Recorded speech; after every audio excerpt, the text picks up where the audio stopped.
Bueno, pues segunda sesión más formal de Ad Absurdum en Twitch. Le hemos querido llamar merienda cena con Ad Absurdum. Luego yo me traeré un poco de pan y queso por aquello de hacer la merienda cena de verdad. Y esta vez sí traemos material, ¿no? Por cierto, duda seria que plantea Isaías. Si nos extendemos hasta las 8, ¿aplaudimos o qué? Sí, ¿no? Yo lo que queráis, yo me someto a las bases. Yo en cualquier caso lo que quiero que sea un aplauso lento, que es como más bonito. Pero por Amancio, ¿no? Entre irónico y bonito. Con una cadencia concreta, ¿vale? Yo si es por Amancio lo hago, si no, no sé. Claro.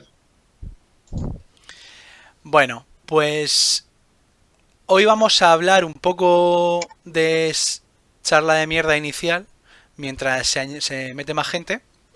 Y luego hoy vamos a contar 3 cosas muy concretas, así históricas y tal, para pasar el rato. Yo creo que más de 1 hora no vamos a estar, incluso puede que un poco menos. Un poco menos. Yo es que al final puede que me extienda a los 12 minutos, voy a intentar que sea menos.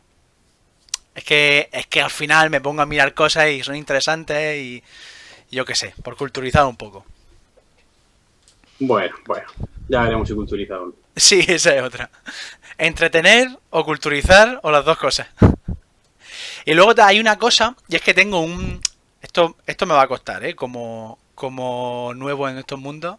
Y es que tengo un documento preparado, pues, por ir repasando mientras voy contando las cosas para que no se me olvide nada. Pero tengo que mirar a la cámara, pero a mí lo de mirar a la cámara es lo que más me cuesta. Porque me estoy mirando todo el rato a mí o a vosotros. Entonces es un poco raro. Yo estoy mirando todo el tiempo a vosotros, no sé mirarme a mí. Yo es que me tengo debajo de la cámara, entonces es más fácil. Hay que hacer lo contrario de Pedro Sánchez, no mirarse a uno mismo. Bueno. Se mira con mucha intensidad. Sí, se mira con deleite, se disfruta. Tampoco es fácil lo de hablar a cámara, ¿eh? Porque... No es fácil. En realidad yo creo que la inmensa mayoría de la gente tiende a mirarse a sí mismo en esos recuadritos. Sí. Eso es para estudiarlo desde un punto de vista antropológico, es interesante. Bueno. Pues estos días... Jorge, tú dentro, así que tú mandes. ¿Que yo mando? Vale. Pues... Sí. Vamos a empezar a desvelar 5 cosas. ¿Cómo? Ah, sí. De Twitter. Ah, vale. Sí, comento un poco por encima. Lo comento por encima y vosotros lo desveláis. El otro día hicimos que en Twitter, si sois tuitero, habréis visto que empezó a rular esto de 5 cosas sobre mí y una es mentira, ¿no? Lo pusimos nosotros y pusimos, las leo y ya lo desvelamos. Pusimos lo siguiente. Número 1. Nos colamos en el plató de la ruleta de la fortuna o suerte. Nunca me acuerdo. La ruleta. La ruleta. La ruleta. Número 2. Un líder de Falange nos dedicó una columna. Número 3. Hemos escrito guiones para Telecinco. Número 4. Nos pidieron un acta bautismal de la iglesia palmariana. Que a quien no le suene hay un documental que está bastante guay. Ahora por ahí rulando. Y 5. Nos quedamos sin desayunar por culpa de Alaska. Alaska la cantante. No Alaska el estado. El estado.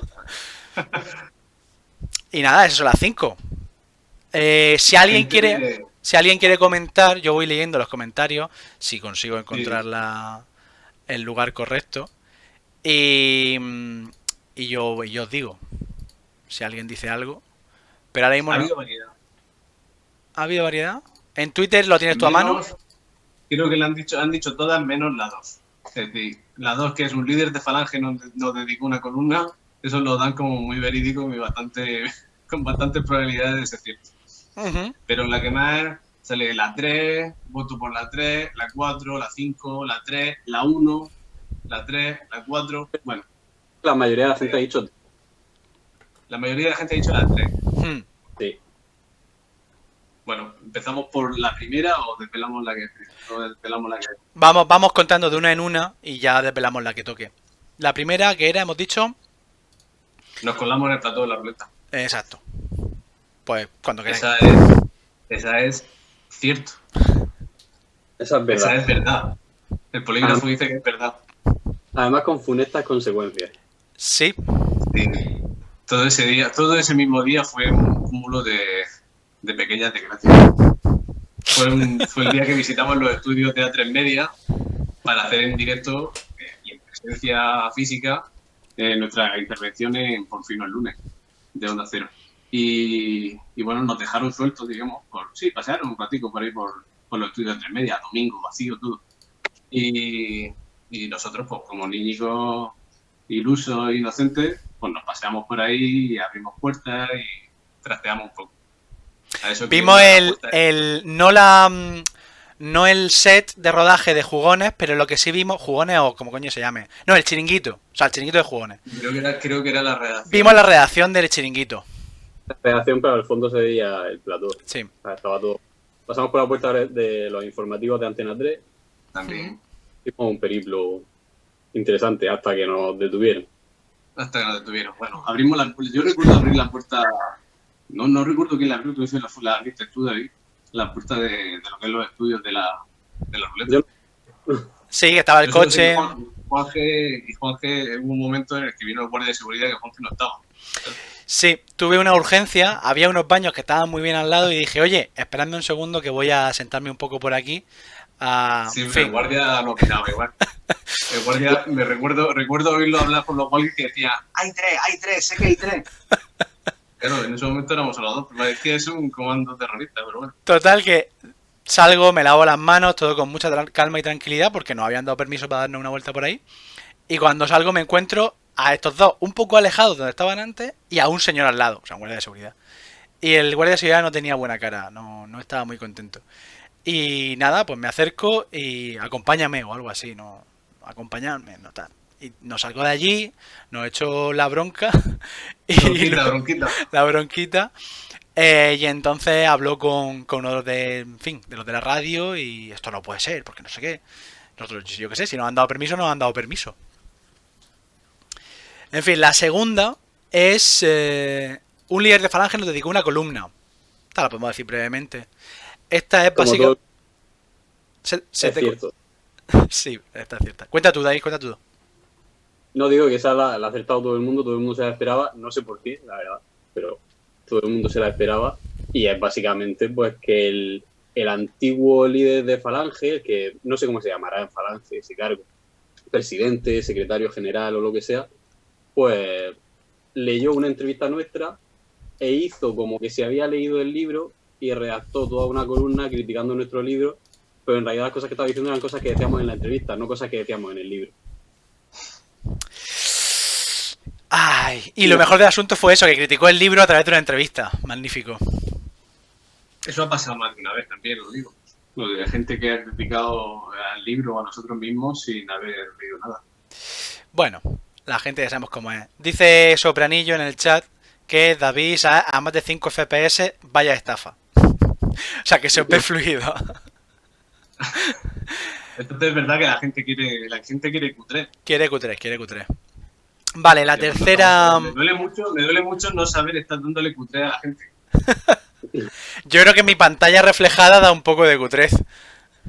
Sí.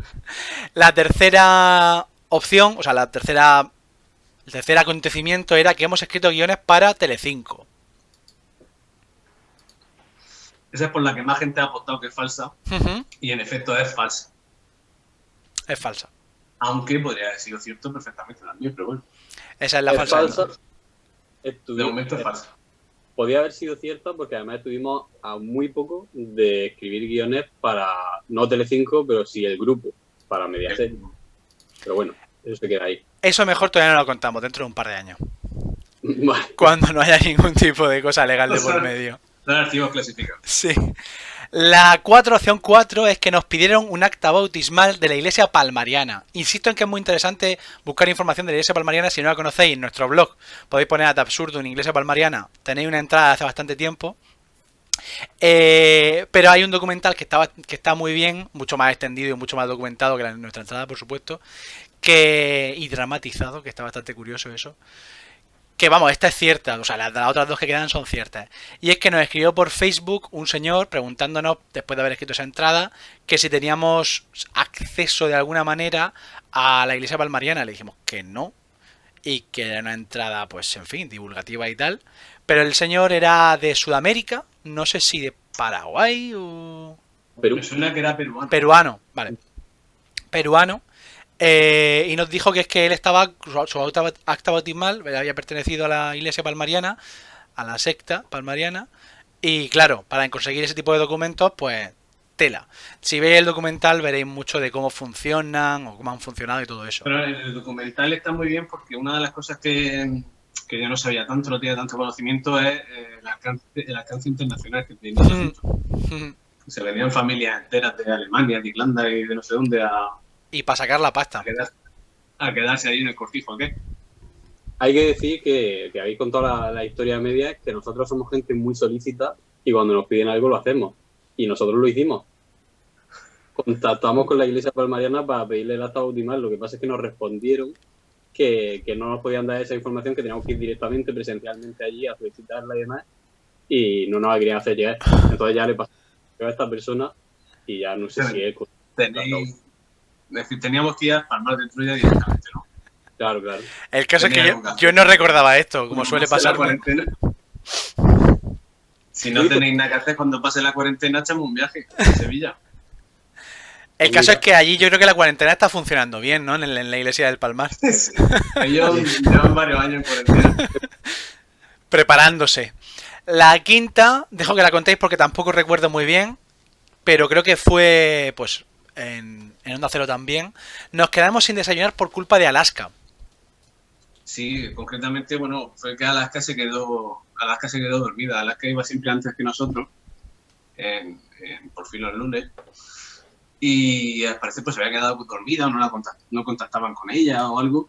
Y estando a punto de entrar a desayunar nosotros, en la previa que hacíamos antes del programa de preparación, nos llamó Sol y nuestro técnico de sonido ahí en Onda Cero, Murcia, y tuvimos que subir a toda leche. Bueno, nos cortó el desayuno, coño, fue culpa de ella. Y luego apareció, lo peor es que luego apareció, sí llegó a tiempo, no desayunamos y entramos a las 11:30 o así como estábamos siempre y estuvimos esperando una. Así que una cosa más es que nunca le perdonaremos a Alex. Una cosa más, exacto. Ese día además yo le di una mala respuesta a Alaska sin saber que era ella, porque cuando nos poníamos los cascos y nos hablaban desde Madrid, obviamente nosotros no sabíamos quién nos estaba hablando. Y hubo alguien que saludó a través de los cascos y yo respondí, ¿tú quién eres? Y era Alaska. Una respuesta a como respondería la Veneno. Olvido. ¿Quién eres? Soy el olvido, tenía que haber dicho. Nos dicen en los comentarios que estamos acostumbrados a la gente a cierto nivel y luego pues se quejan. Y luego también nos señalan Jimmy Taju que, bueno, suelta aquí una bomba. Dice, los aliens construyeron las pirámides y en mayúsculas, debate historiográfico. La verdad que estaría bastante guay hacer un directo sobre ese tema. Pero hoy no traemos preparado eso. Sin embargo, en ese libro que podéis ver en la cámara de Isaac, hay como 3 páginas, me parece, dedicadas al tema, muy condensaditas. En el pene perdido de Napoleón. Se está riendo ahora un poco. Pero oye, podríamos hacer un directo del tema. ¿Eh? Vale. Podríamos contactar, dice, con los de canal de historia, pero quizás mejor con Iker Jiménez. Con su calor. Y David... Esta sección maravillosa, sección entera. Ahí. Como mi historia. Eso es un pequeño... Una pequeña nave espacial abduciendo una A. En fin, dice también Capotota que es un exalumno tuyo, David. Se llama Antonio. Que lo sepas. Hola, Antonio. Bueno. Pues nada, ya eso. La que es falsa ya la hemos comentado y las demás ya están comentadas. Lo que sí te digo, Isaac, como fuiste tú un poco el pionero de la iniciativa, ve respondiendo a la gente en Twitter, porfa. Que responde en Twitter, vale. Sí, luego por Twitter lo aclaramos también y así la gente que lo tenga claro. Vale. Yo propongo empezar ya con los temas de hoy. Adelante. ¿Lo hacemos a piedra, papel o tijera como en Aquí hay dragones? O... Como en ese programa que no estamos imitando, sí. Venga, vale. Nos falta... Pero entre los tres. Sí, claro. Venga. Lo que pasa es que hay lag. O sea que va a ser curioso. Siempre se puede... Esto está bien, pues siempre se puede alegar que hay retardos de la imagen. Sí. No, es que la sacan tarde, no, es que va como... Bueno, venga, vale. Jorge, Piedra. dilo tú, ¿Qué? dilo tú, Vale. que lo diga uno solo. Piedra, papel, tijera. 1, 2 y 3. Vaya, pues palmo yo. Me ha llegado con lag, pero palmo yo. Vosotros dos, venga. Vuelvo a narrarlo. Piedra, papel, tijera. 1, 2 y 3. Venga, hombre. Dos piedras otra vez. Venga. Yo te lo veo a David. David, hazlo tú o yo porque necesito verte. Necesito verte, David. Pero ponlo para que veamos todo. Ah, es que no, yo es que lo tengo puesto de la otra forma. Venga, vale, voy a ponerlo. Claro, claro. Venga, espera. Ahora, venga. Venga. ¿Otra vez? Sí. Venga. Piedra, papel, tijera. 1, 2 y 3. Venga, Bueno. gana David. Bueno, Luego Allá un vamos. segundo, Jimmy, luego te respondemos. Vamos a contar una y ahora te respondemos a eso. no, Aparte. si queréis responder antes, no tengo problema. Es una tontería, pero me hace gracia. Dice que no le da tiempo a terminar el TFG, que si tenemos algún consejo aparte del suicidio. No le da tiempo. Confinamiento. Es curioso. Siempre hay más convocatorias también, no sé. En Claro. septiembre, ¿no? A lo mejor este año no hay septiembre. Oye, a lo mejor pone septiembre este año con toda la tontería que estamos viviendo. Claro, a lo mejor Vuelve Sí le da. septiembre. Tú confía que con un poco de suerte vuelve septiembre y ya está. Bueno, mucho ánimo con eso y a ver si va para adelante. Ahora nos comentas de qué va el TFG y charlamos sobre eso un rato. Pero dale, David. David nos va a hablar de algo que no sabemos lo que es ni nosotros. Bueno, en primer lugar, para ir abriendo boca, lo que voy a hacer es consumir todo el tiempo para que vosotros no podáis hablar de lo vuestro. Vaya. De Boca, os voy a hablar de una curiosidad previa a lo que os voy a contar, que es la relación entre pechos y copas. ¿Vale? Pechos Vale. y copas, claro. Sí, porque no sé si sabéis que hay una tradición, había una tradición a lo largo de la historia que consistía en sacar moldes de los pechos femeninos para hacer copas para beber. Y de Vale. hecho hay muchas copas que están sacados de pechos reales. Un ejemplo. Enrique II de Francia, nos remontamos a la Edad Media, el rey de Francia, Enrique II, se hizo unos moldes con los pechos de Diana. Repítelo que se ha cortado. Que digo que Enrique II, rey de Francia, durante la Edad Media se hizo unos moldes del pecho de Diana de Poitiers y se hizo copas con ellos. Vale. Pero los más famosos probablemente son los de María Antonieta, que también se supone que hizo unos moldes para unas copas de champán que no son como las que hoy utilizamos, no son tan finitas y Son más así, ¿no?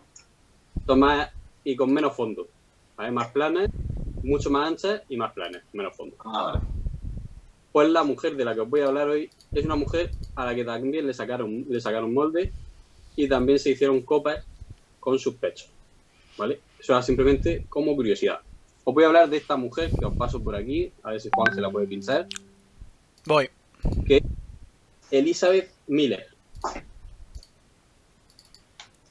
¿Se ve? Me parece que se tiene que ver ahora mismo. Sí, se está viendo. Vale. Esa es Elizabeth Miller.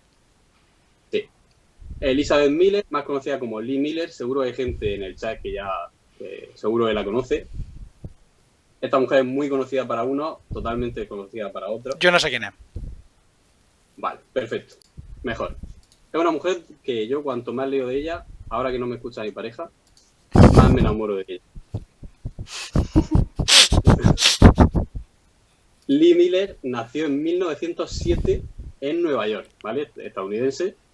Esta mujer era hija de un famoso fotógrafo de la época que era Theodore Miller. Pues bien, esta mujer pasó una cosa traumática en su juventud. Todavía nos pinchas, Juanji. Vale. Pasó una cosa traumática y es que a los 7 u 8 años la violó un marinero. ¿Vale? Este hombre la violó y le provocó un trauma, obviamente, y no solo le provocó eso, sino que además le contagió gonorrea. O sea, la cría, imaginaos, con 7 u 8 años que tenía por entonces, con gonorrea y violada, menudo drama. La madre, que era enfermera, se dedicó a cuidarla y demás para que se recuperase la enfermedad, y del trauma se encargó su padre. Su padre, que ya hemos dicho que era fotógrafo. Y aquí viene una parte un poco creepy de su historia. ¿Más? Y es que Eso te iba a decir, que ha empezado duro.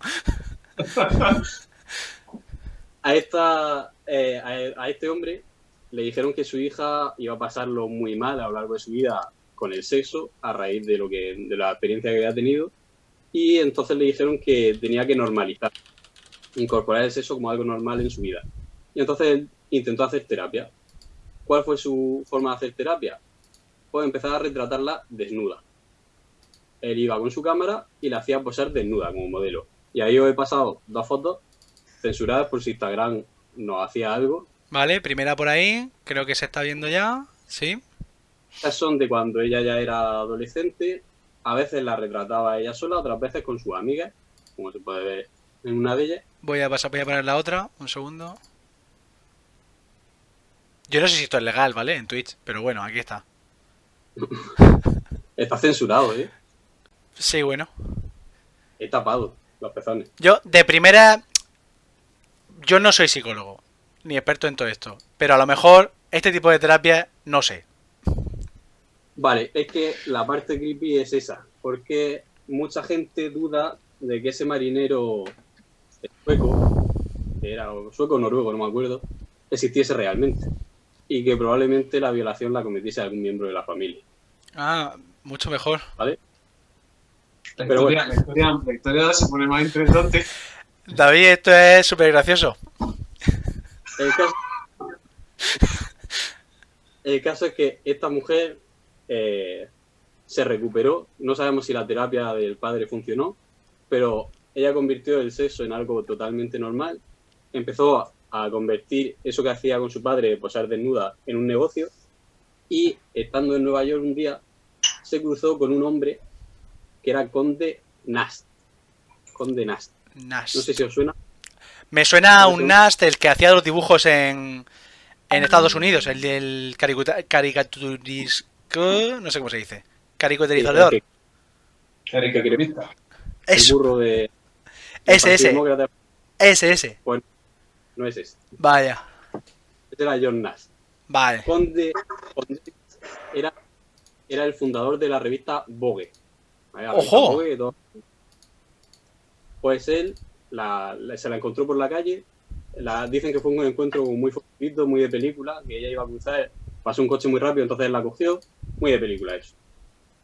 El caso es que este hombre le dijo, oye, os he dicho, ella nació en 1907, cuando eso le pasa tenía 19 años, es decir, estamos hablando ya de los felices años 20, en Estados Unidos, y le ofrece trabajo como modelo en su revista y en campañas publicitarias y demás.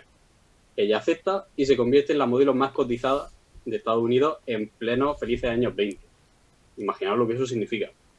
Ella empezó a ganar una cantidad de dinero increíble, pero ella entró en esa vorágine de modelo y demás. Le pasó esto que os paso por aquí. Que no creo que sea nada escabroso, ¿no? No. Ella hizo una campaña publicitaria. Espérate que no me llega nada porque ahora mismo el móvil, por lo que sea, no...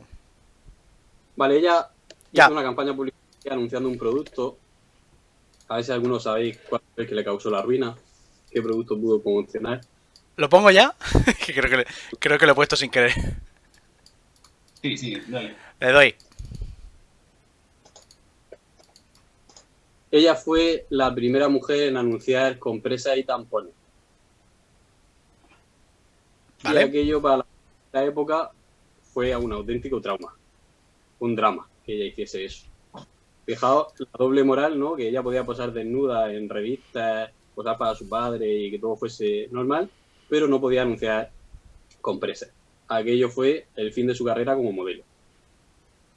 ¿Qué hizo ella? Pues de decir, oye, pues me busco otro trabajo aquí en Estados Unidos o lo que sea.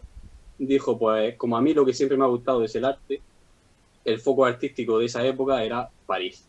Y dijo, pues yo me voy a París e intento crear una nueva carrera, ahora ya como fotógrafa, no como modelo, en el París de esa época.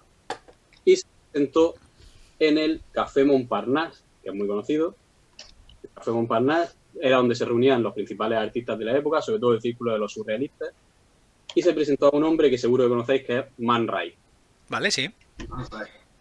Man Ray, que es un artista multidisciplinar, el líder de los surrealistas. De hecho, es mucho más conocido fuera de España porque aquí en España parece que Dalí lo absorbe todo, pero de los surrealistas él era el líder en ese momento. Se presentó ante él y le dijo, soy tu nueva alumna. Este señor, para los que están mirando. Perdón, sigue. Se presentó y le dijo, soy tu nueva alumna. Y él dijo, no, yo no acepto alumnos. Y dijo, ya, pero es que soy tu nueva alumna, te guste o no. Y dijo, pero es que además yo me voy ahora de vacaciones al País Vasco francés. Y le dijo, sí, ya lo sé, sí, ya tengo que comprar los billetes. Y se fue con él al País Vasco francés y empezó como alumna suya. Espera un momento. ¿Me has dicho que fue al País Vasco francés? Sí. Perfecto, mi historia empieza ahí. Perfecto. No es coña, ahora lo veréis. Sigue. La historia empieza en Hendaya, 1940. Sigue. Pues ella empieza a trabajar con Man Ray, le guste o no a él. El caso es que al cabo de un tiempo a él le empieza a gustar y acaban siendo pareja, acaban siendo amantes. Una relación abierta, ahora hablaremos de eso. Y cuando empieza a trabajar con él, él lo que hace es delegar en ella los encargos que le hacen. Imaginaos, un fotógrafo de la época, pues le encargaban bodas, bautizos y reuniones, pues eso se lo mandaba a ella. Todas las campañas publicitarias de moda y demás, las hacía ella. Y las cosas más creativas, las más artísticas, pues se las quedaba él. ¿Vale? Hasta el punto de que ella llegó a desarrollar incluso nuevas formas de fotografía, nuevos estilos, nuevas técnicas y demás, y todo el mérito se lo llevó él. ¿Vale? Cosas de la época. Vale.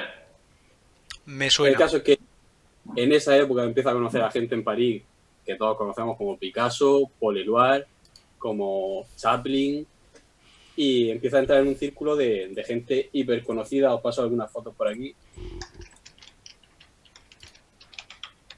Y empieza a retratarlos a todos ellos, la sociedad de la época, y empieza a vivir de forma muy, muy libre, ¿vale? De hecho, se dice que hacía cosas muy estrambóticas, como por ejemplo pasearse por París en topless, conduciendo un descapotable y demás. Y por supuesto relacionándose con toda esa gente. Claro, relacionándose con esa gente a veces amistosamente, a veces como amante. Y eso empezó a disgustar a Man Ray.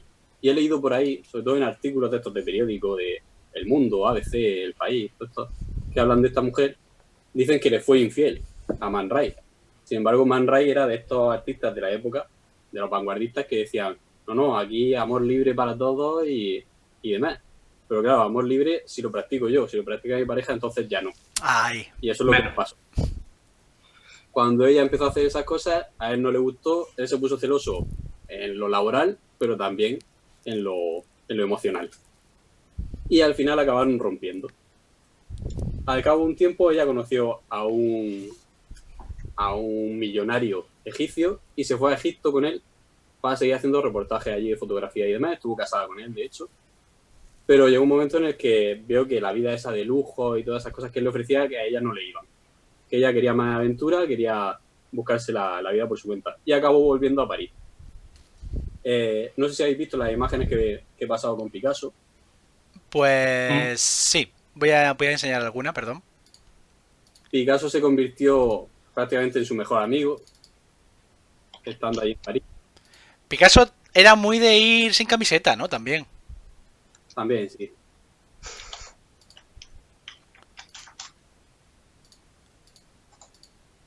Y es de estas personas que yo creo que siempre fueron viejos. No sé, hay gente que siempre es vieja. Pues ella entabló mucha amistad y Picasso os lo decía porque él habló varias veces en varias entrevistas, en varias publicaciones sobre ella y decía que era una persona que era totalmente imprevisible y que él había pasado años sin verla y de repente ir andando él por una calle de París y que ella se acercase a él y le dijese hola. que me vengo a vivir contigo unos días. Y cosas así. O sea, esta mujer aparecía y desaparecía con una facilidad increíble. Y en esa ida y venida, estando en París, conoció a otro artista de la época que era Roland Penrose. Este era británico y se fue a vivir con él a Londres. Pero estamos hablando ya de 1939. Londres estaba a punto de empezar la Segunda Guerra Mundial y la Segunda Guerra Mundial le pilla justo estando ella allí en Londres. ¿Qué iba a hacer una persona como ella?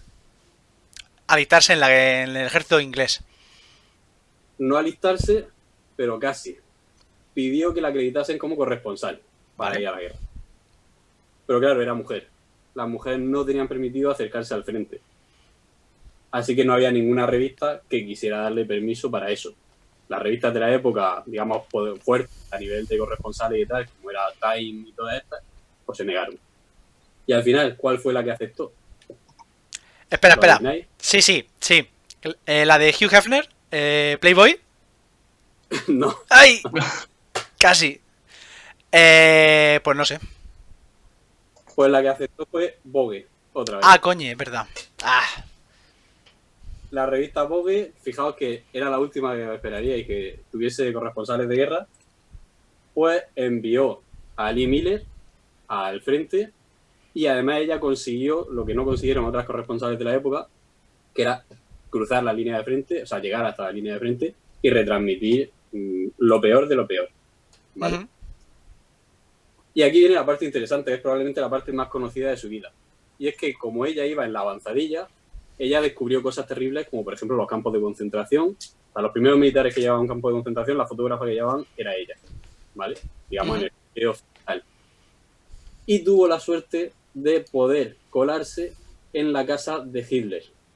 Toma. Y ahí se hizo la foto más famosa que hay de ella, que os la he pasado ya por ahí. Vale. Hay dos fotos de ese momento.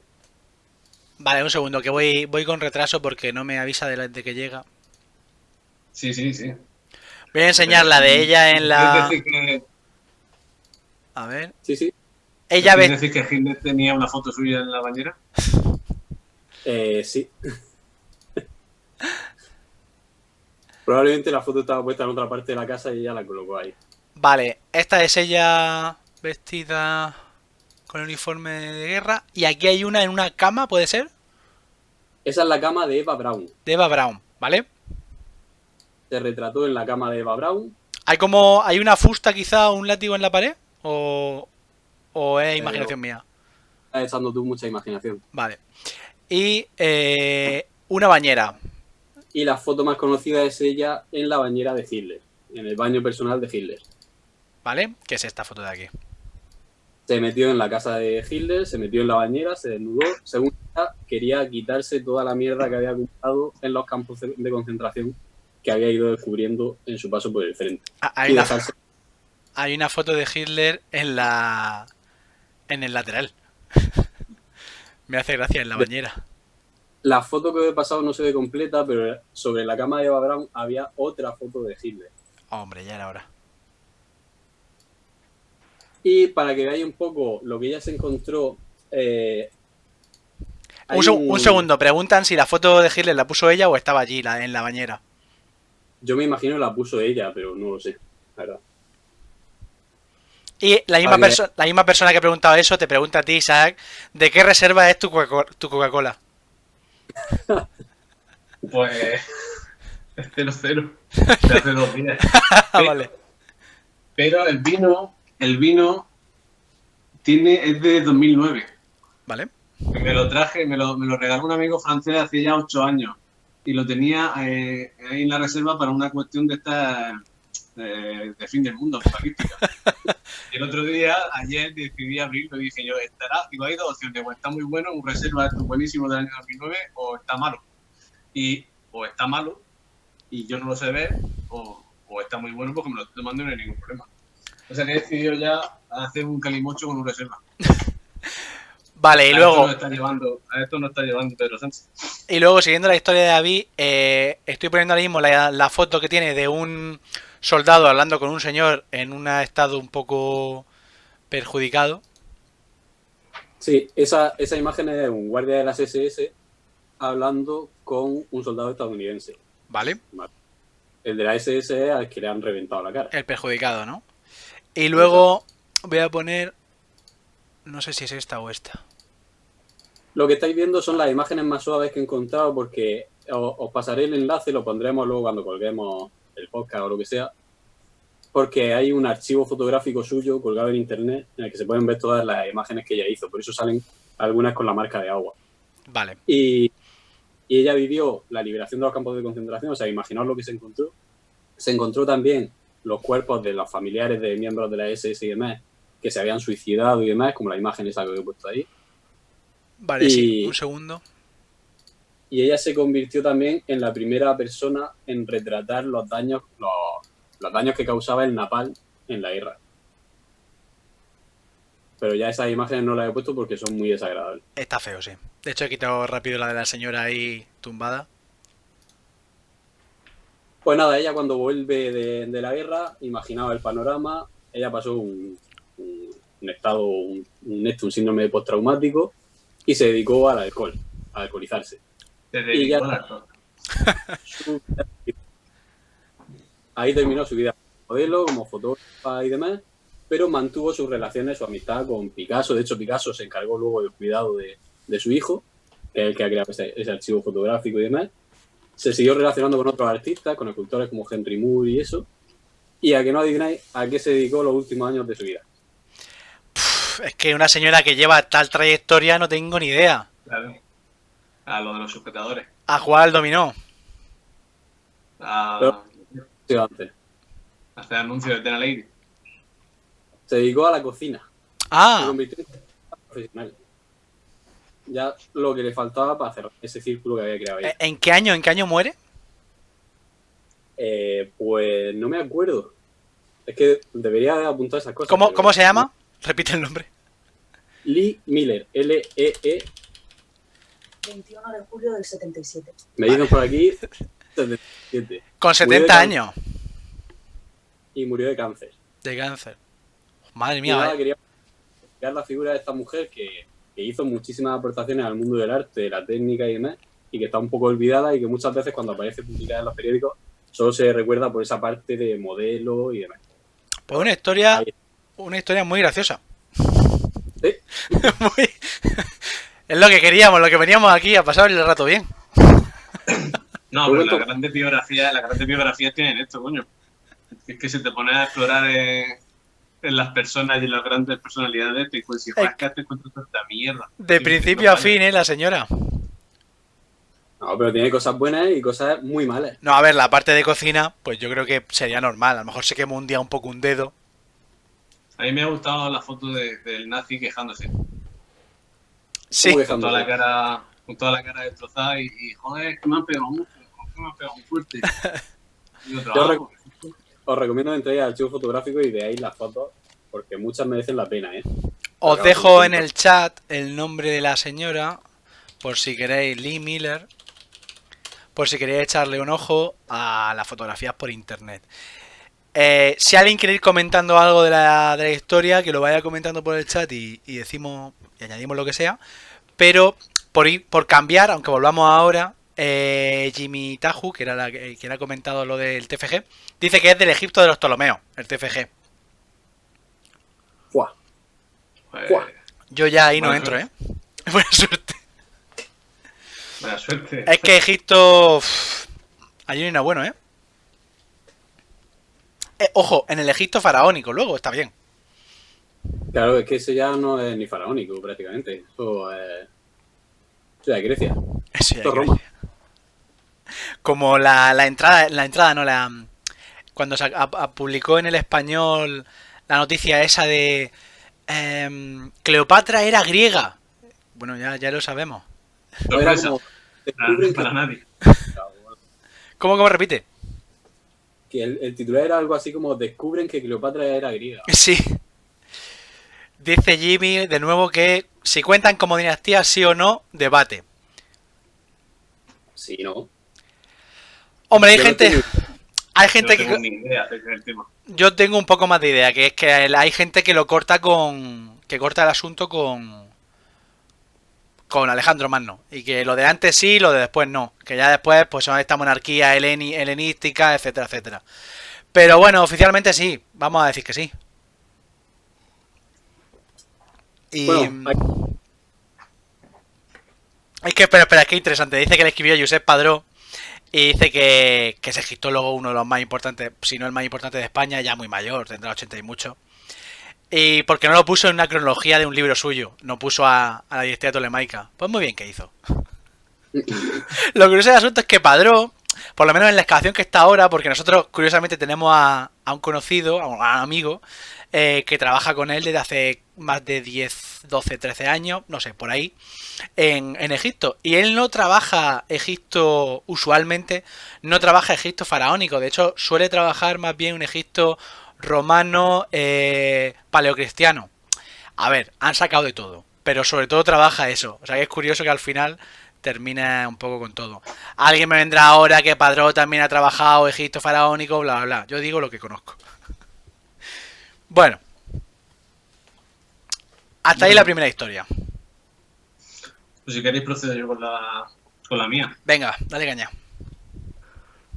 La mía es mucho menos anecdótica que la de David, más bien es un repaso a la trayectoria de un país que hoy en día está dando mucho que hablar y que está viviendo una situación, digamos, religiosa un poco particular y que incluso la propia Iglesia Católica se está echando las manos a la cabeza por la situación. Ese país del que voy a hablar es Hungría. Sabéis que yo soy un declarado hungarófilo o magiarófilo, o no sé cómo se podrá decir, si es que hay algo, si hay alguna forma de ser no sé qué ófilo de esta gente. El caso es que no sé, tiene una especie de exotismo ahí raro que a mí me atrae ya mucha gente también. Con Hungría pasa varias cosas raras. Pero aquí si pudiéramos poner la música de Expediente X la pondríamos. Con Hungría pasa que de esos países o de esas culturas o de esos pueblos que tienen una lengua y una cultura, digamos, muy aislada, muy diferenciada del resto de países de su alrededor, ¿no? Y la construcción de su identidad nacional y de su historia pues, ha estado muy condicionada respecto a los vecinos, respecto a su propia lengua, de dónde vienen, a dónde van. Ellos viven un permanente existencialismo étnico, por decirlo así. En la actualidad, ya sabemos todos en qué situación está Hungría. Está viviendo un devenir un poco autoritario, un poco feo, se están tiznando las cosas por allí. Sí, Peter. Cosas nazis. Una cosa curiosa. Sí, dime. Una cosa curiosa es que Orbán, estuve investigando hace un tiempo por el tema del Make America Great Again, y Orbán ha adaptado esos eslóganes en vez de, o sea, por supuesto, el equivalente a hacer Hungría grande otra vez, pero también hacer Hungría cristiana otra vez, que va por ahí. O sea, que incluso están adaptando ese tipo de eslóganes. Pero es que no me quiero precipitar a hacer spoilers de la propia historia, que no tiene más, pero es que hay un giro más allá. Y digamos que Orbán es incluso una cosa moderada dentro de lo que hay en Hungría. Sí, ¿cómo se llaman? Perdón. Es que el Parlamento húngaro es la hostia. ¿Me espero, no? Vale. Sí. Bueno, yo lo busco y luego sí. Lo que es la cultura, el propio pueblo húngaro, pues bueno, la lengua se sabe que en principio pertenece a la familia Uralo-Yucagira, es decir, la familia de pueblos y lenguas de la zona de los Urales, puede que algunos de la zona de Siberia o del oriente ruso, pero bueno, se sabe que las ramas más europeas, más occidentales actualmente son el finlandés, el finés y el estonio, y por otro lado el húngaro, tal y como lo tenemos hoy en día. Tiene una gran migración que tuvo lugar y que esas dos ramas se dividieron. En cualquier caso, la zona donde ahora mismo están los húngaros, el pueblo húngaro, es una zona con un mezclete absoluto, que ríete tú del Mediterráneo y ríete de nosotros y todo. Pero porque han pasado por ahí celtas, romanos, pueblos eslavos, los gépitos que eran germanos, los ávaros que eran túrgicos, etcétera. Y claro, la identidad que ha ido construyendo Hungría respecto a su propio nacimiento ha sido un poco compleja. De hecho, el fundador de la nación húngara, de Hungría como Estado como tal, a principios de la Edad Media, a finales del siglo IX, es el gran príncipe Árpád, y él y sus 7 tribus, él es como el caudillo de 7 tribus, de una federación de tribus húngaras, él se dice sucesor de Atila y de los hunos.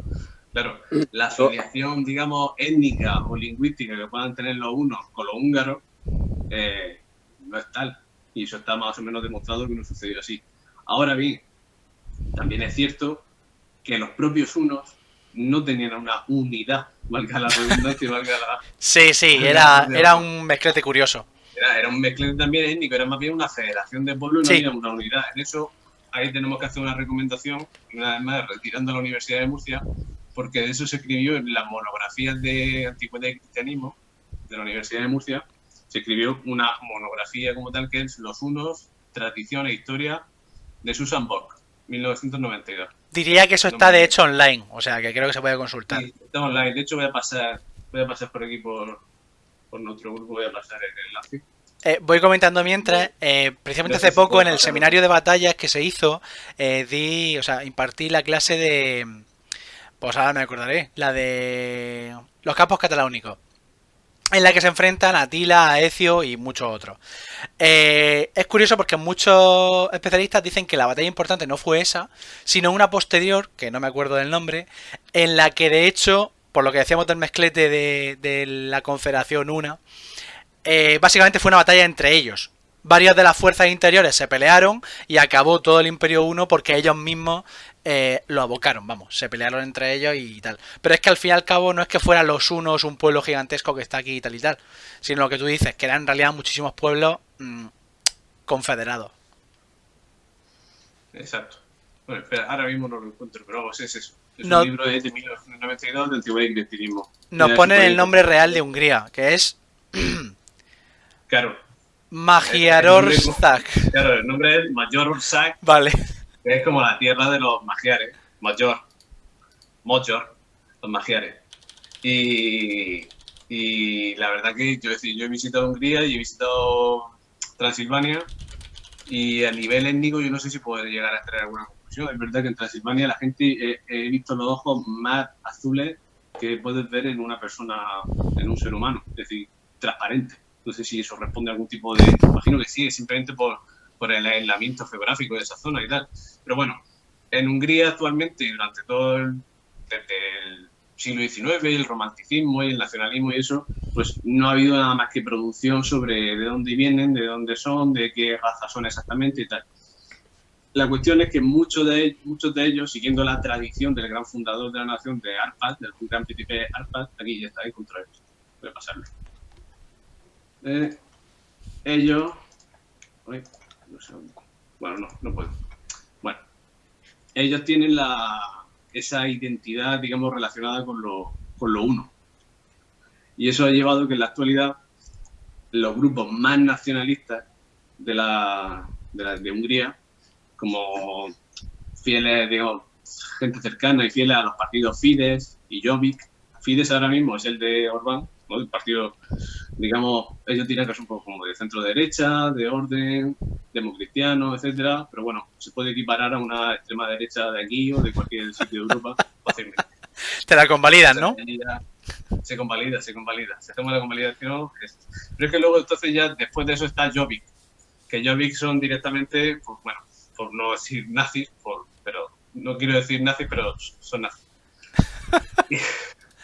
Y esa gente se está metiendo en un problema complicado con la propia Iglesia Católica, porque Hungría ha tenido una especie de epilepsia y de dicotomía existencialista, como digo, respecto a su identidad, y desde el siglo XI, a partir del año 1000, que se convierte, digamos, oficialmente al cristianismo, ha sido una de las naciones que más férreamente ha defendido el cristianismo en Europa. Al mismo tiempo, le ha pasado una cosa parecida a la que le pasó a España, con la invasión de los musulmanes y todo eso. En 1526, Hungría cae conquistada por los turcos otomanos, ¿no? En 1526, la batalla de Mohacs. Y tiene un poco como ese componente de la reconquista, nos hemos liberado también de los otomanos, hemos vivido 2 siglos de esclavitud con ellos, etcétera. Entonces, han construido su identidad como el baluarte de la cristiandad en Europa, como un catolicismo muy particular, pero al mismo tiempo, los más exagerados se llevan esa religiosidad al tema animismo. Y eso es lo que yo quería comentar, que está viendo un renacer, sino un neochamanismo que se está poniendo muy de moda en Hungría y en algunos de estos países, que hacen bastante relación de... Es decir, ellos se juntan para el fin de semana o X días para hacer folclore, pero llevarlo un poco más allá. Entonces están surgiendo sectas, digamos, como la que casi gastó a nuestro amigo Adri, la secta odinista. Sí. Ese tipo de neopaganismo de ultraderecha europeo, pero en este caso es muy curioso porque se vinculan más a pueblos túrgicos. Entonces, intentan mantener más contacto con Turquía y con Azerbaiyán y con otros pueblos del Oriente, antes con el propio cristianismo. Y es por eso que la Iglesia Católica le ha dicho echar el freno. Parad porque no seáis tan... No seáis tan paganos. No seáis tan paganos. Entonces se están dando la vuelta ya de la ortodoxia y del cristianismo y se están pasando ya directamente al paganismo. Tiene una fotografía. en el canal de... No sé hablar y hacer cosas al mismo tiempo. Así que os paso ahora la foto. En el canal de YouTube de divulgación histórica de Puto Miquel, que está bastante bien, tiene precisamente un vídeo sobre el neopaganismo actual, el origen, o sea, el surgimiento del neopaganismo, está bastante bien. Otra cosa, Isaac, es curioso que haya elegido el tema porque creo que nos está escuchando una persona que que procede de Hungría en parte y que sabe húngaro. O sea, quiero decir, es su idioma. O sea que es curioso el asunto. Por eso nos estaban diciendo que si nos probábamos a decir algo, pero como he dicho, he intentado decir el nombre. No, yo solo sé decir hola, Sia, y no recuerdo muy bien cómo se decía saludo a la hora de brindar. Creo que era algo así como X, o algo así, no me acuerdo. Y luego, 2 comentarios de Twitch más. Dice por aquí Sivensko que toda la gente de Twitter con esos avatares de Odín, que también es algo que se ha estudiado, por eso estudios tuiteros bastante interesantes. Y nos dice Enfermerius que en cada directo de Absurdum espera una nueva camiseta de fútbol de Isaac. Vale, lo puedo intentar. Chaquetas no tengo muchas, pero camisetas sí. Camisetas tengo una pequeña colección de camisetas y puedo salir con algo. Reflexiones finales sobre el tema. Espérate que voy a ver si consigo pasar la foto. Mientras tanto, como me he dedicado a buscar información sobre Hungría mientras hablaba, una cosa interesante, los húngaros deben ser gente muy directa, porque el himno de Hungría se llama himno. Himno, vale. A lo mejor es Wikipedia que tiene algo ahí que le falla, ¿no? No lo sé. Es raro que el himno sea... Bueno, un himno que se llame himno, pues está bien. Te queda claro lo que hay detrás. No va con ambaje. Claro, esta gente ha decidido llamarla a esto de una forma así un poco genérica, como la fe nativa húngara. Y hay como un chamán, que es el Taltos, el que se dedica a hacer este tipo de ceremonias. Y el Papa opina que no, ¿verdad? El Papa, por lo que sea, no le parece bien estas cosas. Estoy intentando... No sé si habéis visto la serie de Freud, sale tal. ¿Cómo? De hecho, toda la trama va en torno a Taltos. ¿Ah, sí? Pues... Fíjate. Estamos uniendo todas las historias, ¿eh? Sí. Todo. Hay una imagen aquí que me parece un poco como Midsommar. Peliculón. Peliculón, que no he visto la película, pero aún no habiéndola visto, tengo que reivindicar la que hizo Nicolas Cage en su momento, que no me acuerdo cómo se llama. Que esa sí que es una paranoia.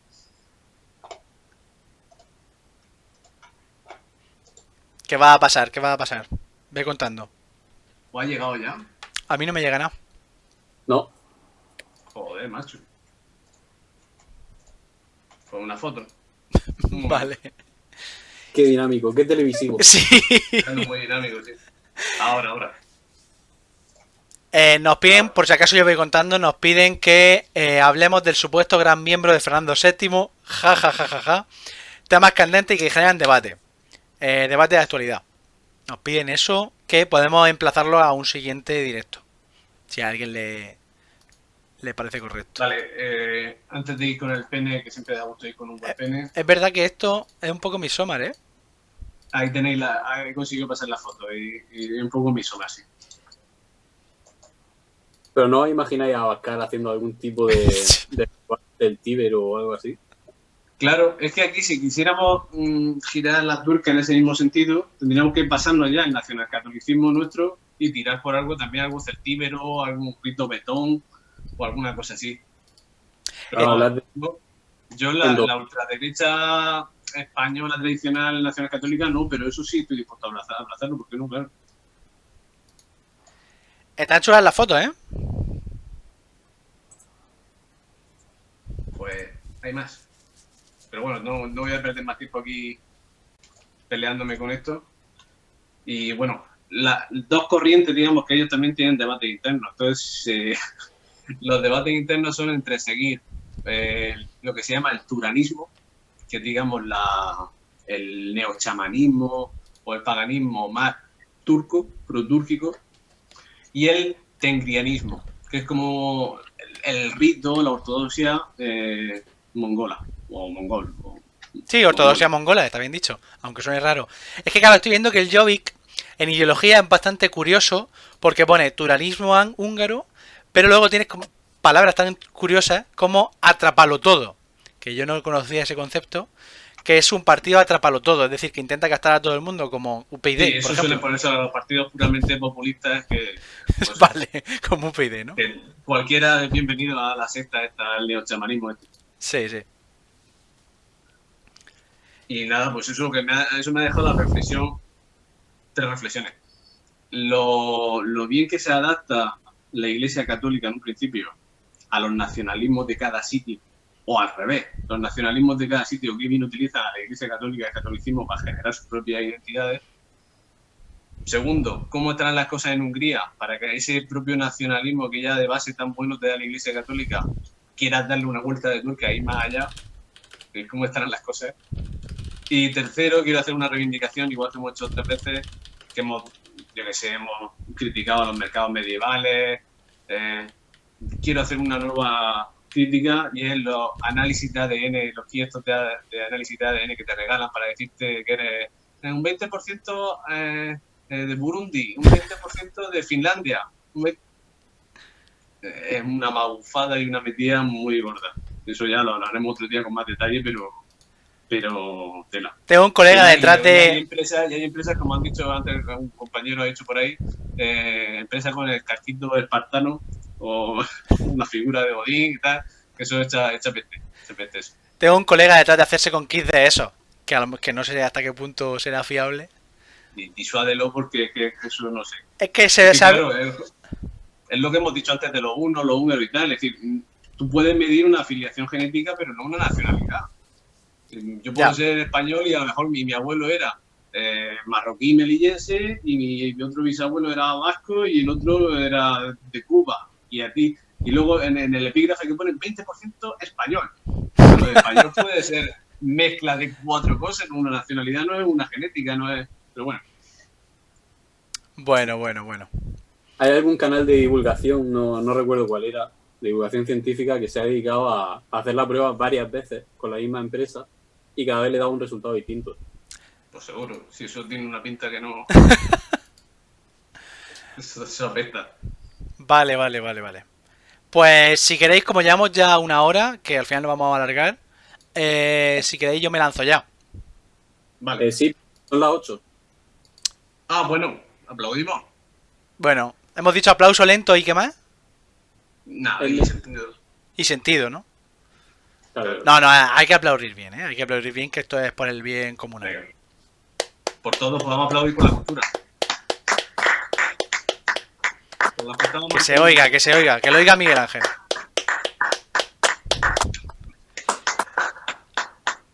Vale, me dicen que he fallado en una promesa y es que he prometido pan y queso y no está el pan y el queso, eso es cierto, pero es que encima me toca ahora contar la historia. Entonces, para la siguiente, pan y queso. Que además es pan casero, que ahora está todo el mundo haciendo pan en casa. ¿Has conseguido hacer pan? Sí, se ha quedado bien. Vale. Yo... Estamos volviendo al neolítico, ¿eh? Sí. Estamos... Al final siempre se vuelve. Yo lanzo primero una pregunta, que es para un poco tirar la caña. ¿Qué relaciona a los misioneros católicos, a la familia Roosevelt, a la mayor organización de protección ambiental del mundo y a la electroeyaculación? ¿Alguna respuesta? Que está en- Puedes repetir, por favor. Mision- Quiero atar cabo. Misioneros católicos. Vale, Familia Roosevelt. sí. La mayor organización de protección ambiental del mundo. Y Vale. electroeyaculación. Vale, tiene que ser algo de generación hidroeléctrica, una presa en Paraguay. No. No lo sé, yo no lo sé. David, Ni idea. Seguro que son los Rockefeller lo que hila todo. los Rockefeller. Pues no. Bueno, el inicio de la El País historia, como toda buena historia, esto empieza en el País Vasco francés, como hemos dicho antes, en Iparralde, y empieza con un señor, un sacerdote, que se llamaba Armand David, o David, no sé en francés cómo se pronuncia, pero Armand David, de una ciudad pequeñita, de un pueblo muy pequeñito cerca de Bayona. Bien, En francés hazlo todo agudo. Si es Armand. Armand David. Vale. Armand. Pues el bueno de Armand se hizo cura y lo primero que pidió fue irse a China, porque tenía ganas de irse a China desde siempre, así que allí que lo mandaron como misionero, pues en fin, a evangelizar. Hablamos del siglo XIX, él nace en 1826, ¿vale? El tipo cuando llega allí se tira 10 años en su misión y lo que hace son, primero, en la zona de Pekín, irse al campo, literalmente, a recoger flores, porque también era naturista. Y entonces se dedicaba a pues, buscar especies de plantas, de animales, etcétera. Y llegó a clasificar 1500 nuevas especies de plantas que hasta el momento no estaban clasificadas, ¿vale? En los alrededores de Pekín y todo eso. Y él se dedicaba a mandar toda esa información a París. Pero también hacía expediciones, digamos, de más calado, no solo por la zona cercana a Pekín. Lo que pasa, que eso es lo que me interesa de este señor, es que su historia tiene mucho que ver también, o va de la mano con la situación que estaba en aquel momento ocurriendo en China, en el siglo XIX. China en ese momento está prácticamente al borde del colapso, se tira todo el siglo, en fin, a grandes rasgos, al borde del colapso, entre otras cosas porque el resto de potencias, o sea, las potencias extranjeras europeas, occidentales, porque Estados Unidos también, estaban realizando una serie de tratados muy abusivos sobre China. Y en el caso del Reino Unido es mucho peor, porque de hecho, a principios de siglo, un alto funcionario chino, Lin Che-chu, envió una carta a la reina Victoria en la que le pedía, por favor, que no comerciara con sustancias tóxicas, que eso era jugar sucio, y en concreto se refería al opio, ¿vale? Eso era prácticamente una pandemia en China, era muy problemático en el momento del opio, tanto que se llegó a hacer depuraciones del funcionariado imperial para aquellos que fumasen opio, se destruyeron más de 20.000 cajas en una sola redada de opio, etcétera. Pero Reino Unido se comportó prácticamente como un narcoestado porque se dedicaba a meter cada vez más y más opio porque era muy rentable económicamente. Bien, por ahora voy dando varias cosas y luego voy uniendo, ¿vale? Claro, con la llegada de los occidentales al país no solo se vende opio, sino también se vende el otro opio. Y ahora que voy uniendo, el cristianismo empieza a pegar fuerte en China. De hecho, en nuestro blog tenéis en la entrada del Reino Celestial de la Gran Paz. Si ponéis... es de la última entrada. Si entráis a absurdum.es veréis el revolucionario chino que se creía el hermano de Jesús, ¿vale? Bien, pues en aquel momento el cristianismo también pegaba muy fuerte en China. De hecho, el revolucionario este llegó a montar un estado independiente de China, dentro de China, cristiano, en el que él era prácticamente un profeta, muy cerca de Wuhan, que ahora nos suena más ese sitio. 14 años de guerra contra ese estado. Vamos, los chinos lo pasaron bastante mal para subyugar a ese estado nuevo. Pero ¿qué pasa? Todo eso provoca un rechazo a los occidentales bastante fuerte en el país. Entonces Armand se encontró en muchos sitios que le cobraban de más, como si fuera un turista en la costa de aquí de Murcia, en Las Paellas. Se lo ponían con precios desorbitados, había gente que no quería darle acomodo y llegó a escuchar, mientras él estaba en una de sus expediciones, que había que exterminar a todos los cristianos del lugar. Bien, luego volvemos un poco sobre eso. La que nos interesa es su segunda expedición. La segunda expedición es del año 1869, y él se va a un sitio, a un condado que se llama Baoxing. Os sonará mucho más la provincia de Sichuan. Se va a Sichuan, es más conocida. Por la salsa. Por la salsa. Bien, él allí monta una catedral. Os enseño la catedral. No sé si tengo la foto por aquí. Sí, que sigue en pie este edificio. Es el que se conoce como la catedral de... pues os lo digo enseguida. De Dengchi, ¿vale? Él monta aquello, allí empieza, en fin, a hacer su... ¿Eso es la catedral? Eso es la catedral. Sigue en pie, es la iglesia más antigua de Sichuan, ¿vale? Venga. Por cierto, el señor, por poner una foto y que quede más claro, este es uno de los digamos, retratos, dibujos que hay sobre él. La imagen de la derecha nos interesa porque él llegó ahí, o sea, digamos que se integraba en la sociedad y se vestía y tomaba modas como podían ser en la época. Es verdad que no se parece mucho porque de hecho el mentor no se parece en nada, pero es la misma persona, aunque parezca que no. Y aquí, por ejemplo, lo vemos con un bigote y un sombrero pues muy del sitio, ¿no? Muy de Sichuan. Vale, ya tenemos un poco la introducción. Bien, en su segunda expedición llega a Sichuan y allí, nada más llegar, un cazador le invita a tomar té y dulces. Eso lo pone tenemos su diario, así que podemos saberlo. Tal cual. Y allí ve la piel de un animal colgada. Y él no había visto eso nunca. Y dice, ¿eso qué es? Y entonces él continúa con su intención de registrar animales que no habían sido registrados hasta el momento. Y lo primero que hace es pedirle a este señor y a otra serie de cazadores que le traigan uno. Entonces una partida de cazadores sale a buscar uno de esos y vuelve al día siguiente. ¿Y qué trae? Un jabalí gigante negro. No sé, o sea, claramente era un jabalí, pero era bastante distinto de sus primos europeos, así que lo registra. Pero no era ese el animal. Entonces, lo que hace es volver a enviar a esos cazadores. Pero ahora hay una diferencia. Los envía por un lado y él decide hacer otra expedición pequeñita desde el pueblo en el que estaba con un ayudante.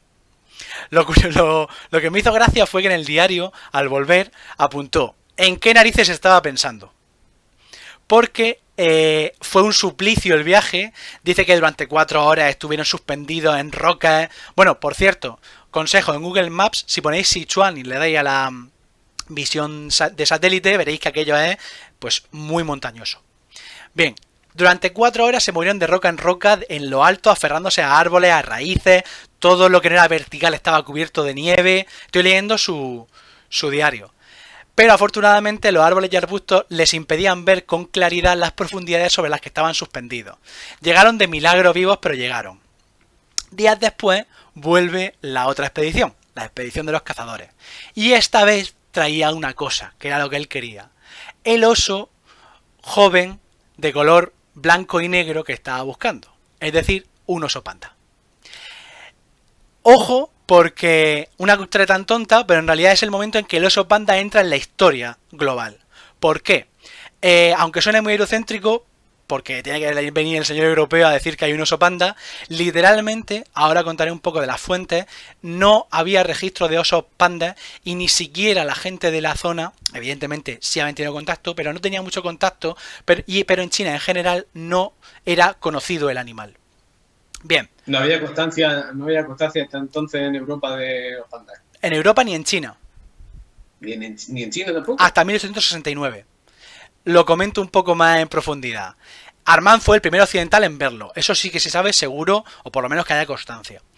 Pero es que los historiadores, haciendo revisión de las fuentes, han encontrado 2 o 3 referencias que podrían ser pandas. Por ejemplo, hay una que nos dice que hay un animal parecido a un tigre o a un oso y le llaman pichiu. Bueno, parecido a un tigre o un oso, pues vete tú a saber. Pero digamos que la fuente que sí que se acerca más a lo que sería un panda, porque prácticamente lo describe, es una que es creo que del siglo III o IV después de Cristo, que es el libro de Odes, que es un libro de poemas, curiosamente, que habla de un, abro comillas, animal gigante que podría ser grande como un tigre, tiene pelo blanco pero negro en ciertas áreas y no es carnívoro y parece gentil, parece amable. Con lo cual, claramente eso es un panda, pero ojo, es la única fuente que se ha encontrado y es un libro de poemas, o sea que vete tú a saber. Lo de parece gentil puede ser también que parece pagano. Parece pagano, ¿no? Además, no sé hasta qué punto un oso panda será gentil si te lo encuentras por el medio del bosque. Parece ser que sí, ¿eh? Parece ser que los pandas en general, incluso cuando ven humanos, suelen pasar. Están ahí a lo suyo. Mal, De hecho, mal por ello. ahora contaré un poco la historia de cómo sigue el rollo de los pandas en adelante. Bien, a partir del año 69, él empieza a enviar información a Armand, y en muy poco tiempo se hace global la existencia del panda. Y empieza una discusión por parte de biólogos que sigue hasta nuestros días, aunque en el año 2010 parece ya una sentencia más o menos clara de lo que pasa, pero justo en ese momento empieza un debate. Por ejemplo, hay un biólogo que se llama Milne Edwards que dice: por su forma exterior parece un oso, pero las características esqueléticas se parecían notablemente a las del panda rojo, ¿vale? Luego también había dudas si era más panda rojo y mapache o más oso. Ese era un poco el debate que hay con el oso panda, ¿no? Bueno, pues la pelea continuó un siglo, sin exagerar, entre los biólogos para decidir qué era. Porque cada prueba que señalaba en una dirección, salía otra que señalaba en la otra dirección. Por poner un par de cosas. Desde el punto de vista de cromosomas, los osos tienen, la mayoría, 74. Y sin embargo el panda tiene 42. Desde el punto de vista genético, por ejemplo, el oso panda parece un carnívoro. No hagáis ninguna referencia ahí. Desde el punto de vista genético, curiosamente, el panda está preparado para ser carnívoro. Sus enzimas son las necesarias para digerir carne, no una dieta vegetal. Y sin embargo, el 99% de su dieta es bambú. O sea, que es una cosa rara, ¿vale? Es como el ornitorrinco chino, ¿no? Tengo entendido también que el bambú es tóxico. Quiero decir que tienes que tener una especie de enzima concreta para poder digerir el bambú. Ni idea, Creo la que- verdad. Ni idea. Sé que está con los koalas y el eucalipto. El eucalipto te mata si te lo comes. Pues bien que nos lo echamos en la cara, ¿no? Claro, pero no te lo comes. Vale. Lo que decía de 2010 es que en 2010 la revista Nature, tan famosa internacionalmente, publicó la secuencia de todo el genoma del panda por primera vez y determinaron que es un oso. ¿Vale? Yo lo dejo ahí, no voy a entrar más en el debate biológico. Volvamos al siglo XIX, que es lo que nos interesa. Se dio fe. ¿Qué? Se dio fe de que era un oso. Parece ser que es un oso. Bien. Volvemos al siglo XIX. En ese momento la situación en China se vuelve insostenible, porque encima aparece un grupo medio terrorista, medio religioso, medio de todo, pero bastante popular en China, que eran los Boxers, como el calzoncillo. Los Boxers básicamente se dedicaban a atacar todo lo que fuera extranjero, y todo lo que sonase extranjero, porque estaban hasta las narices de los extranjeros. ¿Qué pasa? Provocan una serie de problemas con los extranjeros que hay en la zona de Shanghái, etcétera, y entonces, aprovechando eso, la regente de China, que básicamente de facto era la emperatriz desde hace, o sea, que duró unos 47 años, que era Cixi, que es muy interesante. Os pongo la foto porque la señora tiene una fotografía, porque ella es la regente hasta 1907, y tiene una foto que a mí me gusta mucho, que es esto. Esto es una fotografía coloreada y tal, ¿vale? Bien, continúo. Esta señora aprovecha y utiliza eso como excusa para declarar la guerra a las potencias extranjeras. Bien. Esas potencias extranjeras lo que hacen es que se unen 8 potencias occidentales para derrotar a China, y lo consiguen. Y le imponen un protocolo que se conoce como el protocolo Boxer en 1901, que es brutal para los chinos. Básicamente pudieron hacer los extranjeros lo que quisieron durante décadas. Entonces empieza la fiebre del panda, en ese momento. La fiebre del panda es que empiezan a ir cazadores occidentales con la intención de ser el primero que hace no sé qué con el panda, ¿no? Por ejemplo, pensemos lo siguiente: Armand David no haya visto un panda vivo. Lo que ve es el panda muerto, lo clasifica, etcétera.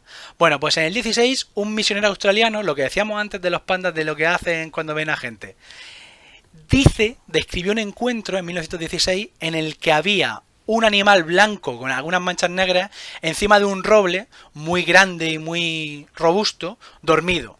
Y dice que estuvo dándole por saco, pero que no hubo manera de que el animal respondiese. Y empezó una tormenta, tuvo que irse corriendo y el animal seguía durmiendo. Se supone que esa sería la primera vez que un occidental vio un panda, pero no se está seguro. Bien, en el 1921, hay un explorador británico que va a Sichuan, se tira 3 meses buscando a los pandas, para intentar ser el primero que dispara a un panda y que se lleva a un panda muerto. Fracasa. En 1928, y aquí vienen los Roosevelt, ya había sido presidente Theodore Roosevelt, ¿vale? Pero su hijo, bueno, dos de sus hijos, que eran Teddy y Kirman... ¿Franklin? ¿Perdón? ¿Franklin? No, Franklin no era hijo de Theodore. Era primo en quinto nivel. La que sí que era sobrina de Theodore Roosevelt era Eleanor Roosevelt. Cosas que pasan. Bien, pues dos hijos de Roosevelt. Es genial que, hablando de oso, el hombre sea Teddy. Sí, correcto. Theodore Roosevelt, por si alguien no lo sabe en el chat, que por cierto estoy ignorando totalmente, voy a echarle un ojo. Ojo, no pandas en China. Bueno, da igual.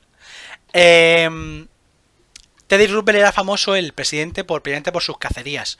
Y por esta pose así como muy varonil, ¿no? Que quería llevar y tal igual. Total, sus hijos siguieron sus pasos. Por cierto, uno de los hijos terminaría siendo gobernador, creo que de Puerto Rico o de por allí. Vale. Ellos fueron los primeros que fueron a Sichuan. De nuevo, querían buscar el cazar un oso panda. Esto ya en el 29. Lo consiguen, ¿vale? Consiguen cazar un panda, pero pensemos lo siguiente. Esto es en el 1929 y el momento en que se observa el primero es en 1869. Con lo cual han pasado muchas décadas hasta que por fin un occidental, digamos que ha cazado un panda. Entonces no era fácil encontrarse al bicho. En ese momento empieza como ya localizan más o menos dónde se encuentran, en 5 años se enviaron más de 20 pandas muertos, especímenes, a museos de Estados Unidos que competían entre sí para tener el mejor espécimen. ¿Qué ocurre? Queda un reto. En el 35, a partir del 35, empieza el siguiente reto, que es llevarse a un panda vivo de China. Se consigue, pero se corta el grifo. El 1 de octubre de 1949 pasa una cosa. ¿Qué pasa? ¿De 1900? 49. Voy a poner el chat, a ver si alguien... No hay ninguna respuesta. Bueno, el 1 de octubre de 1949 se funda la República Popular China. Mao, al frente del Partido Comunista Chino, gana la guerra al partido, digamos, nacionalista chino, que es como se conocía, con Chiang Kai-shek a la cabeza, que luego se va a Taiwán y funda Taiwán, o China, también le llaman allí, pero bueno. Y en ese momento se corta el grifo a los occidentales. No se va a poder cazar más osos pandas a partir de ese momento. Entonces empieza el momento en que los chinos empiezan a intervenir en la vida de los osos pandas, porque empiezan a imponer una serie de medidas muy estrictas para que los pandas salgan de allí, a zoos, a todo tipo de instituciones que quisiesen acceder a los pandas. Y los propios chinos empezaron a realizar una serie de pruebas para aumentar la población de pandas, porque parecía que había pocos. Entre otras cosas por los cazadores, etcétera. ¿Qué ocurre? En este momento es cuando empiezan a realizar inseminaciones artificiales. Hablamos de los años 70, hoy en día es muy normal, pero en los 70 era más complicado. Electroeyaculación, para que los pandas varones pues sacasen el material y poder llevarlo a las pandas. Yo que lo siento mucho, pero es que un animal que tiene tantas restricciones y que hay que animarlo tanto a que sobreviva... No es que parece ser que eso es un poco mito. Es que yo, por lo que veo, el animal no hace por... Es decir, no se esfuerza. Claro, lo hace, pero si está en su sitio, en su casa. Si a ti te sacan y te dicen te dan con un palo en un parque y te dicen, venga. Tienen las crías, si no me equivoco, las crías las tienen de uno en uno, o como mucho 2 crías en un parto. Bueno, me suena a los humanos también. Sí, bueno. Pero nosotros tenemos capacidades para unos cuidados posteriores, no sé. Pobre oso, hay una cría muy pequeña, sin pelo y sin nada, muy enclenque. O sea, como los humanos. Yo creo que el animal no hace por... Hasta que no llegó la reina Sofía y empezó a abrazar pandas, no... ¡Ahí voy! Es que voy ahí. Vale. A partir de ese momento, China utiliza a los pandas en lo que se llamó, que a mí me encanta ese término, diplomacia panda. No sé si os suena. La diplomacia panda es que China empezó a utilizar... a estados, ¿no? A zoológicos nacionales. Claro, sí, de hecho el de aquí de España vino por eso. Ahí. No, pero España, Edimburgo es el más famoso últimamente, México, todas partes.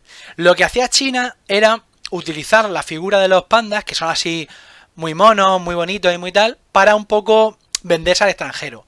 De hecho, envió uno a Estados Unidos, pero no pudo entrar porque estamos hablando del principio de la Guerra Fría y tal y cual, y entonces se prohibieron todas las exportaciones y exportaciones de China. Es el panda que acabó en el zoológico de Londres, que se llamaba Chichi, que se hizo muy famoso y que de hecho, y voy ahí también, fue el símbolo de la WWF, la mayor asociación no gubernamental de protección ambiental, ¿vale? En concreto fue Chichi el modelo. China empezó a utilizar a los pandas como moneda de cambio, y también solían ser la primera piedra de una serie de tratados que venían después. Porque, por ejemplo, sin ir más lejos, con Canadá y con Francia hace poco les enviaron una serie de pandas y poco después, hablo de cuestión de meses, llegaron una serie de acuerdos para conseguir uranio, que a China le hace falta, hasta 2050. En Escocia, prácticamente anexo al envío de Tian Tian, que se hizo muy famoso hace poco en Edimburgo, y la gente va a verlo, empezaron a haber una serie de tratados que han alcanzado los 8.000 millones de dólares. Entonces digamos que utilizan muchas veces a los pandas también para ver si se pueden fiar del estado al que están enviando, o sea, si consiguen mantenerlo vivo, vaya. Y en México, si no recuerdo mal, aquí estoy disparando un poco al aire, pero quiero recordar que los únicos pandas que no pertenecen al gobierno chino, porque eso es importante, todos los pandas pertenecen a China, creo que los únicos que no son mexicanos. ¿Eh? Como todos los chinos. Como todos los chinos. Creo que los únicos que no pertenecen a China son un par de pandas mexicanos, porque consiguieron que nacieran en cautividad y al final se los quedaron y tal y cual. Bien. Entonces, que se te muera un panda es una cosa muy fea de cara a los ojos de China. Está feo, está feo. Pierde su confianza. Bien. Pero ante los ojos de China, ¿no? Que se te muera un panda. Que se te muera un panda siempre está feo. A los ojos de quien sea. Bueno, quiero decir que China se va a sentir especialmente traicionada. No le puedes quedar, te han dejado algo a su cargo, porque es suyo, en realidad, y se te ha muerto el Tamagotchi. Bien. El último censo es de 2014. El último censo dice que hay 1.864 osos panda viviendo en libertad, de un total de unos 2.000 en el planeta. Lo cual se supone que significa, con 1.864, que ya no está entre las especies más amenazadas. Porque de hecho me parece que está como a 3 niveles de la extinción. O sea, está todavía un poco, ahora mismo un poco alejado de la extinción. Y de hecho en las últimas décadas ha habido más nacimientos que muertes, con lo cual ya la especie se ha recuperado un poco.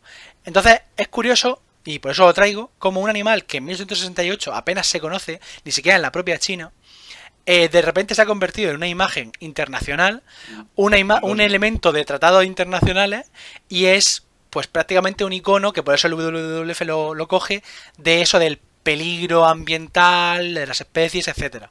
Aunque es curioso que los motivos por los cuales lo eligieron fue para simbolizar eso, que fuera bonito y reconocible, y que fuera reproducible en blanco y negro. Y digo, que hay trampa. Genial. Y hasta aquí la historia. No, genial. A mí, claro, es que el tema de los animales o los símbolos que se hacen muy populares de repente pasa en más de un país. Y hace eso que es muy arbitrario y un poco absurdo en muchos casos. O sea, en España utilizamos el tema de, sobre todo el toro, el lince a lo mejor para cosas así más, también como el símbolo de animal de extinción, ¿qué tal? No sé, otro animal que tampoco hace por vivir, pero bueno. Una cosa, nos han hecho una pregunta muy interesante, que he perdido un segundo. Dice Sivensko que cuál ha sido el proceso que hemos seguido cada uno para llegar a los temas de los que hemos hablado. ¿El proceso? Sí, cómo hemos llegado para llegar a los temas. Vale, mira, tengo que decir una cosa, que es que se me ha olvidado mencionar. Hace poco estuve pidiendo información a una persona en Twitter que se llama Crónicas Húngaras. Sí, está muy chulo. Digamos que es un garólogo de referencia en Twitter, un español que vive ya muchos años ahí en Hungría y y tal. Y estuve manteniendo una conversación con él muy interesante y eso pues me dio por pensar en ese tema. Y le doy un saludo, le mando un saludo a él si no está viendo, y si no, pues recomiendo a todo el mundo que siga su cuenta, Crónica Húngara. La verdad que hace como una especie de reportaje y de hilos muy interesantes de la situación allí en Hungría. David. Pues yo la verdad es que no me acuerdo. Sé que me encontré a esta mujer leyendo sobre otra persona, probablemente estudiando algo de historia del arte o lo que fuese, y me tropecé con ella, pero eso fue hace años y llevaba tiempo queriendo hablar de ella en alguna entrada de blog o lo que fuese, y ya surgió el momento ahora, pero la verdad es que no me acuerdo. Yo he de reconocer que todos mis... O sea, que creo que tengo la historia menos romántica para llegar aquí. Y es básicamente que... Pues que estaba buscando de qué hablar y me puse a mirar... Puse algo... Es que no me acuerdo muy bien. Puse algo en Google de anécdotas curiosas o algo así. Algo tan cutre como eso. Y entonces empecé a tirar del hilo. Entre eso y un par de cosas que estaba haciendo en ese momento sobre Rusia... encontré el tema y dije, pues, mola. Bueno, y de entrada a ti también los temas chinos te gustan. Claro, o sea, también es un poco por eso, porque vi muchos temas en realidad. Y entonces al final dije, pues algo chino, algo así, pues me parece correcto. Y encontré este libro, que lo que pasa es que ahora mismo se ve el canal mal, no sé muy bien por qué. Pero bueno, encontré este libro que se llama The Way of the Panda, The Curious History of China's Political Animal. El libro está bastante bien, aunque diserta un poco... Se va un poco en la disertación y es más histórico en realidad de lo que digamos, Panda. O sea, en realidad le dedican bastante más espacio a hablar de la historia. Y nada, llegué un poco así, me encontré el libro y dije, voy a echarle un ojo y si está bien, tiro para adelante. Y el libro está bastante bien, lo que pasa es que eso salta de muchos temas, pues te habla de la diplomacia china, te habla de muchas cosas muy dispersas. Entonces he intentado como darle una forma más de historia concreta. Y así he llegado. No sé por qué se nos ve fatal en el directo ahora mismo. No sé qué pasa. Ya que Isa ha hecho la recomendación de Crónica Húngara, yo leyendo sobre esta mujer me encontré, aparte de la galería esa que ya os pasaré el enlace, un blog de una mujer estadounidense que se dedica a hablar sobre todo de mujeres a lo largo de la historia, y el blog es curioso porque se llama Mujeres y Menstruación. Y entonces se dedica a hablar de todas esas cosas que han sido siempre un tabú, que no se podían hablar, como por ejemplo lo que he comentado, el anuncio de compresas y los tampones. Ella lo recoge y es verdad que no lo encuentra en ninguna otra parte de la web, de la red. Nos acaban de enviar por Twitter un tweet que dice, que lo has puesto tú, estamos hablando de esto ahora mismo, vale. Me gusta fantasear con Sofía peleando con pandas como una de sus funciones, lo pongo por aquí, como una de sus funciones públicas como reina. Esta foto la guardo en mi recámara de hace años, son mágicas. Y ponemos a la reina Sofía con pandas. Es verdad que parece una batalla de esta grecorromana, ¿no? Hace un tiempo, Sí. no sé si enterado de que dijo que si buscabas panda reina Sofía, en todas las imágenes estaba estrangulándolo. Sí. En la segunda imagen le está diciendo, no te resistas, que puedo contigo. En fin. Hostia, sí, es verdad. Es que icónico. ¿Ves? Eso también es icónico. Claro. La reina Sofía la asocia a panda, entre otras cosas. Pero, coño, qué potente es a veces un símbolo. En este caso, los bichejos estos. Y el famoso abrazo, claro, que si no está la reina Sofía abrazando pandas, se extingue. Yo también digo que he tenido que preparar, como me gustó mucho cuando encontré la historia, he tenido que tirarme un par de días leyendo el libro porque para contarlo bien. Pero si volvemos a hacer esto, la siguiente historia por lo menos va a ser más sencillita, ¿eh? O algo que ya me sepa. Porque me cago en la leche para preparar esto. Digo, joder, para que luego me vean 10 personas y yo aquí matándome. Yo tengo una pregunta ahora como especialista que ha hecho en panda. ¿Podemos Sí. afirmar entonces que el panda es un descubrimiento español? Ojo, es verdad. Hombre, podría ser Armando David. Y voy a poner a qué distancia de la frontera está su pueblo, que se llamaba Espelete, que seguro no se pronuncia así. Es que mirad, es que le echarle un ojo al directo, si podéis. Es que mirad dónde está. Es que está ahí. Está en la frontera. Sí. Claro, si es que Spellet, claro. Es que, Es lo Pero primero, suena- ¿no? Como mínimo, suena a vasco. Y mira, A está Speleta, o- ahí el famoso por los pimientos rojos. Seco. Y el jamón de Bayona. Pues sí, pues un descubrimiento del oso panda y un descubrimiento español. Sí, hay algo más español que un vasco. Hombre, ahí está Santiago Bascal para darnos el ejemplo. Y Blas de Lezo. Pues nada, hasta aquí las 3 historias de hoy. Yo creo que está bien, lo que pasa es que nos hemos alargado un poco, ¿eh?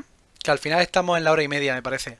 Sí, justo hora y media acabamos Sí, de hacer. esto se puede hacer un poco más dinámico, un poco pues, comentar cosillas sobre. Comentar. La gente participa también, comenta cosas. Sí, está bien. Así que en principio, si no hay nada más que comentar y no hay ningún comentario aparte de la cornamenta de la reina Sofía, nos vamos y otro día volveremos y comentaremos otra cosa. Así que nada.